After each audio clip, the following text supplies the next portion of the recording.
bien, j'espère que vous allez très bien. I hope you are so good.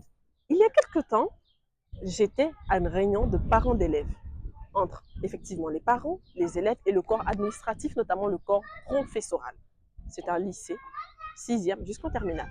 L'une des choses qui m'a frappée et qui me pousse à faire cette vidéo, c'est que le corps professoral se plaignait du fait que le niveau pour des élèves qui étaient en classe d'examen, notamment pour le diplôme du collège et le diplôme du lycée, était bas.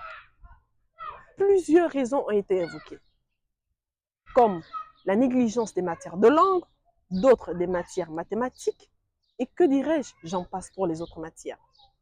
Et les élèves dans la salle avaient une attitude qui m'a laissé croire qu'il y a des formations que ces élèves faisaient qui n'étaient pas leur choix.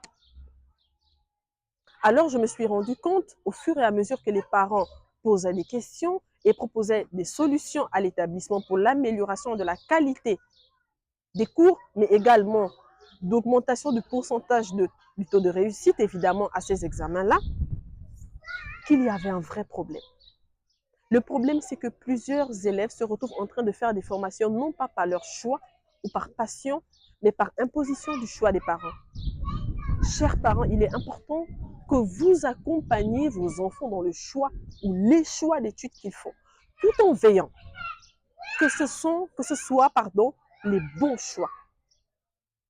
Lorsque vous imposez à votre enfant une formation qu'il ne veut pas faire, il va se mettre à la faire, mais sans passion. Il y a une histoire que je vais vous raconter, c'était l'histoire d'un jeune homme qui voulait faire de la comptabilité, notamment expert comptable, et que les parents avaient exigé qu'il fasse médecine.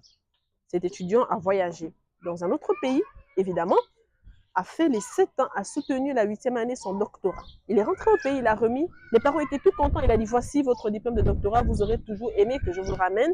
Maintenant, je repars faire mes études, je vais faire mes études d'expertise comptable. Et les parents étaient très tristes. Voyez-vous, il a perdu du temps. Et les parents aussi ont perdu beaucoup d'argent, sachant que cette école, par année, c'est 3 millions de francs CFA. Pendant 8 ans, les parents ont payé cette somme. Pourquoi?